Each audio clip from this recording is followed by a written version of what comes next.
안녕하세요. 요즘 사회에서 뜨겁게 논란이 되고 있는 주제, 바로 중국인 무비자 입국 정책에 대해서 깊이 얘기해 보려고 합니다.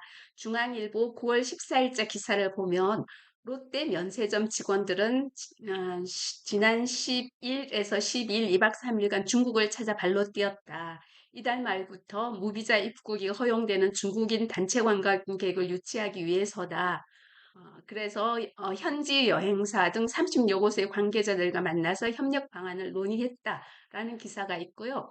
매일경제 9월 15일 기사를 보면, 오늘 기사죠. 중국인 단체 관광객이 오늘 29일부터 무비자로 한국에 입국할 수 있게 되면서 국내 면세, 호텔, 쇼핑 등 유통업계가 유커들을 유치하기 위해서 총력전을 펼치고 있다. 내수 부진으로 침체에 빠져 있던 유통기업들은 중국인 관광객 무비자 입국 허용을 계기로 매출 반등의 기회를 잡겠다는 각오다. 이런 기사들이 있었습니다. 중국인들이 비자 없이 한국에 들어올 수 있는 거 맞아? 라는 의문이 또 생기기도 하고요. 아니, 이건 중국에서 정한 정책이야? 아니면 한국 정부가 내린 결정이야? 이런 생각이 들기도 하죠. 그런데요, 인터넷을 찾아보니까 반대하는 목소리가 참 많았어요.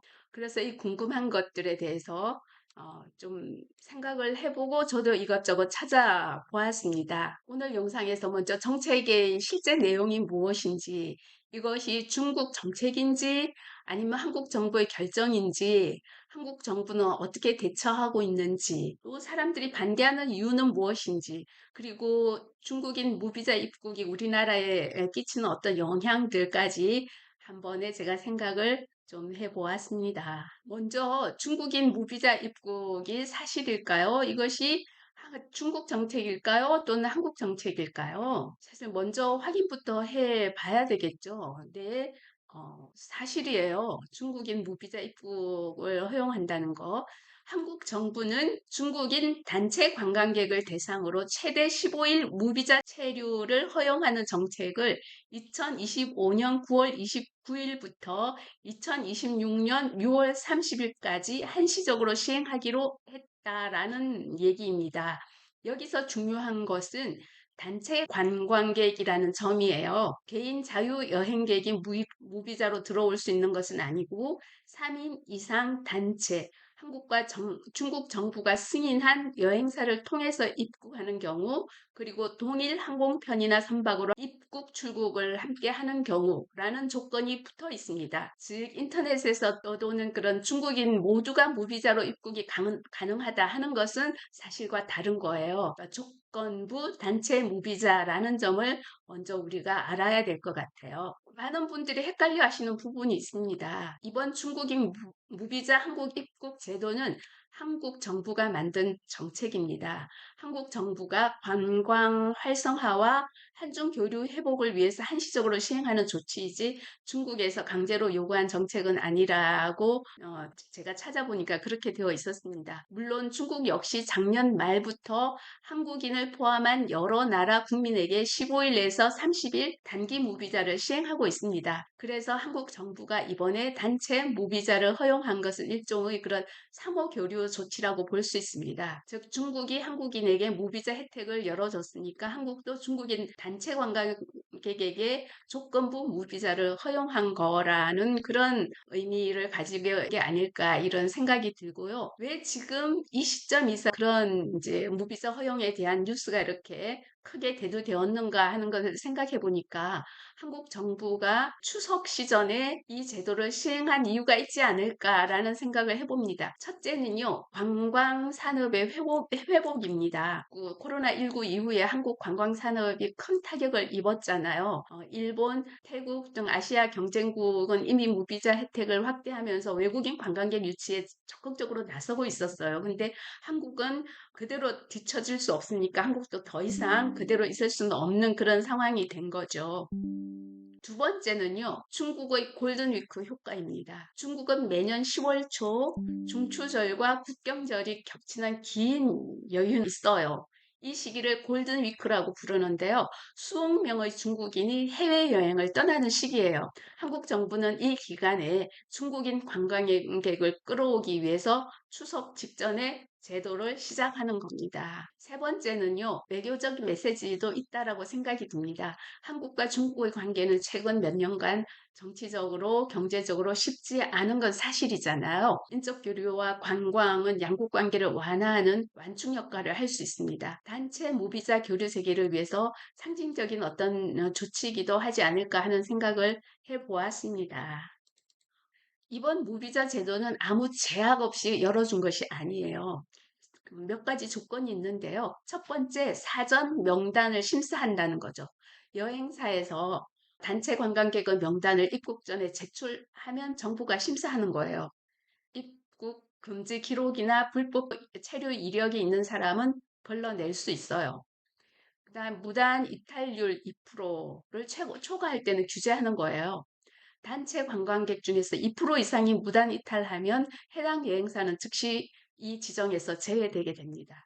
과거에는 5%까지 허용했지만 이번은 훨씬 강화된 기준이라는 것을 얘기할 수가 있을 것 같아요. 세 번째는요, 여행사를 지정하는 거예요. 한국 문체부 지정 여행사와 중국 측 정부가 승인한 여행사만 이 제도를 이용할 수 있어요. 저가 패키지, 강매 쇼핑 이런 것은 금지됩니다. 네 번째는요. 체류 기간을 15일로 제한하는 조건이 있습니다. 무비자 체류는 15일까지만 가능하고 초과 시에 불법 체류로 강제 송환이 되게 되어 있습니다. 다섯 번째는요. 제주도 무비자는 별도로 유지한다는 거죠. 제주도는 예전부터 중국인 개인도 30일 무비자가 가능했는데 이번에도 그대로 그것은 유지된다라는 것입니다. 단 본토로 이동하는 것은 불가능해요. 중국인 개인이 무비자로 제주도에 왔는데 그 본토로 이동하는 것은 불가능하다는 거죠. 그렇다면 왜 이렇게 반대가 많을까요? 반대가 너무 제가 네이버에도 검색해보고 다음에도 검색해봤는데 반대합니다. 반대에 동의해주세요. 이런 것이 많았는데요. 그 내용을 정리해보면 다음과 같더라고요. 첫 번째는 불법 체류의 우려가 있다라는 거예요. 과거에도 단체 관광객 중 일부가 이탈해서 불법 체류자가 된 사례가 있었던 거죠. 그래서 이번에도 그런 일이 재현될 수 있다라는 걱정이 아닐까 합니다. 두 번째는요, 치안 안보 불안이 있다라는 거예요. 최근 제주에서 중국인 관광객이 드론으로 공사시설을 촬영했다든지 뭐 안보 차원의 그런 우려가 있지 않을까 하는 생각을 해봅니다. 세 번째는요, 오버 투어리즘 문제가 있을 거라는 의견들이에요. 명동, 홍대, 제주 같은 관광지는 이미 혼잡하잖아요. 이미 많이 혼잡해요.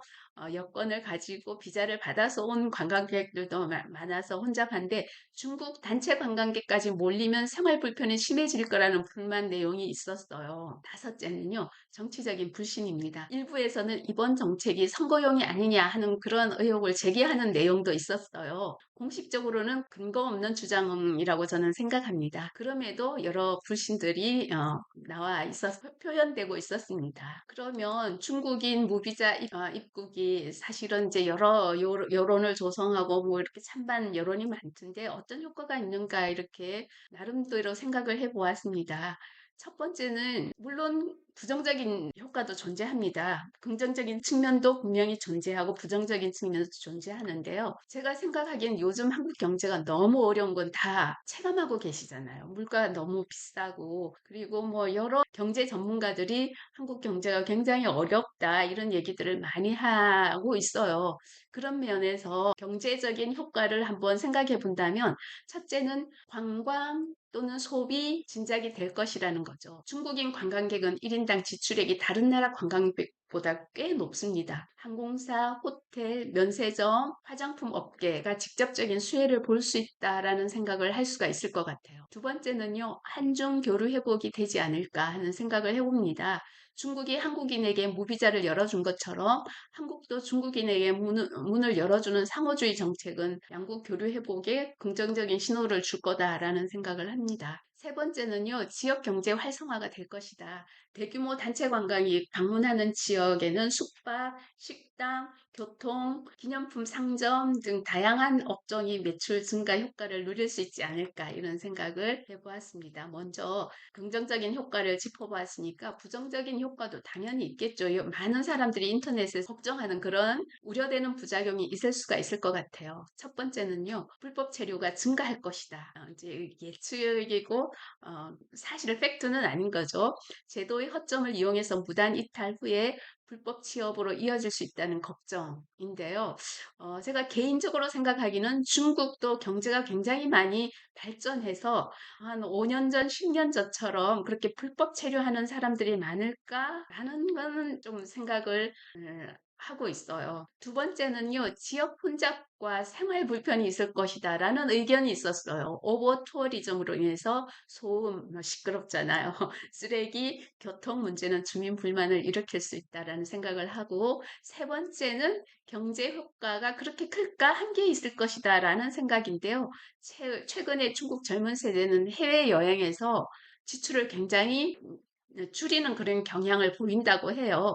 예전처럼 막 폭발적으로 돈 과시하면서 소비하는 그런 거 나타나지 않는다. 이렇게 해서 경제 효과가 예상하는 것보다 크지 않을 것이다. 라는 의견들도 있었습니다. 다 지금 인터넷 찾아서 의견들을 제가 모아서 정리를 한 거예요. 그렇다면 이 제도는 앞으로는 어떻게 될까요? 일단 한시적으로 2026년 6월까지는 하는 걸로 되어 있었으니까 시험 운영의 성격으로 다음을 결정하지는 않을까 생각을 합니다. 이번 무비자 제도는 2026년 6월까지 한시 운영됩니다. 이탈률, 불법 체류, 경제 효과를 종합 평가한 뒤에 연장할 것인지 축소할 것인지 아니면 종료할 것인지를 결정할 거다라는 생각을 합니다. 그다음 확대 가능성인데요. 만약 부작용이 크지 않고 경제적인 효과가 확실하다면 체류 기간 연장이나 대상 확대 논의가 나올 수 있겠죠. 축소 가능성도 있어요. 반대로 불법 체류 문제가 심각하게 발생한다면 조기 축소 또는 중단 가능성도 배제할 수 없죠. 음. 자, 마지막으로 정리를 해볼게요. 중국인 개인도 무비자로 올 수 있나요? 아니에요. 개인 자유여행 계획은 여전히 비자를 받아야 합니다. 이번 조치는 단체 관광객에만 해당한다는 거죠. 제주도는 예외인가요?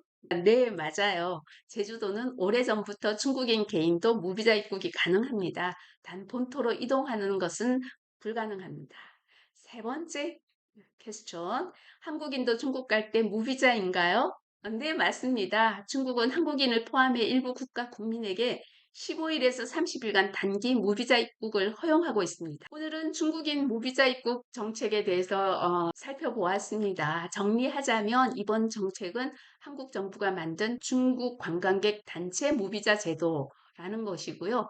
경제 회복과 교류 확대라는 긍정적인 의도가 있지만 동시에 불법 체류와 오버 투어리즘 같은 우려도 있을 거다라는 내용이었습니다. 여러분은 어떻게 생각하시는지요? 관광 산업을 살리기 위해 불가피한 선택일까요? 아니면 좀 더 신중했어야 할 결정일까요? 음, 어쨌든 우리 생활에 영향을 주는 그런 이슈였기 때문에 한번 다루어 보았습니다. 감사합니다. 좋은 하루 되세요.